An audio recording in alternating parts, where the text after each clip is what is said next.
fototeca creata in primis da te, alla biblioteca, alla serietà della nostra rivista, non più bollettino ma ora annale di architettura, in formato mutato nel nome, ma sempre eredi di quel bel bollettino verde e compatto, ricco di questi sono i problemi di non avere un legio.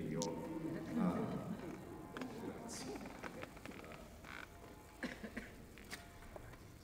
Ricco di contenuti poco pretenziosi di aspetto.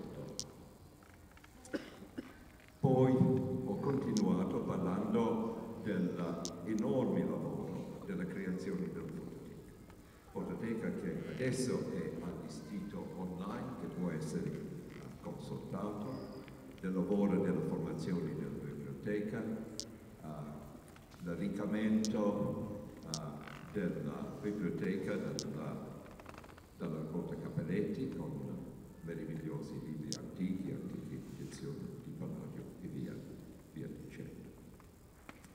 E poi una continuazione di questo lavoro della fototeca con la raccolta di rilievi e poi anche dello sviluppo delle immagini virtuali di Palladio, anche con collaborazione con studenti e dipartimenti di Harvard e del MIT.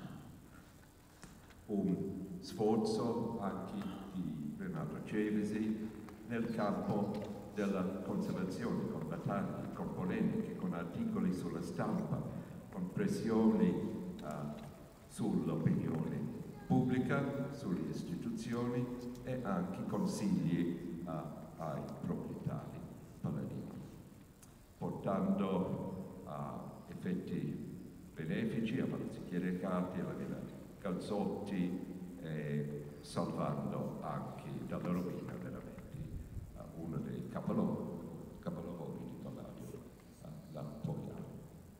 E continuano lo studio, questo tipo di studio, alla Ventesima, per esempio, con studi di Damiano Patanocchi, qui presente. Allora, questo è un patrimonio, l'eredità, fantastico.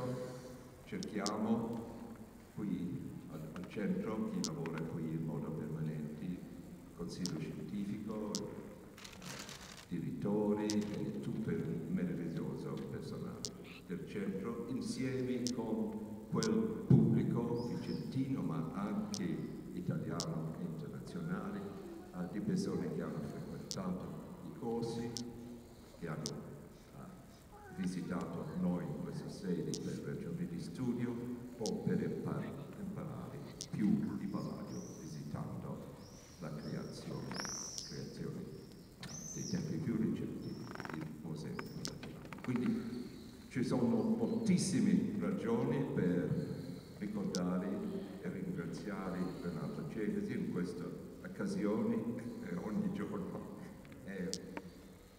Quindi un momento di ricordo, ringraziamento, ma anche di soddisfazione di essere eredi di questa sua eredità e che ci pone anche il dovere di continuare a mantenere il lavoro che lui ha iniziato. Grazie.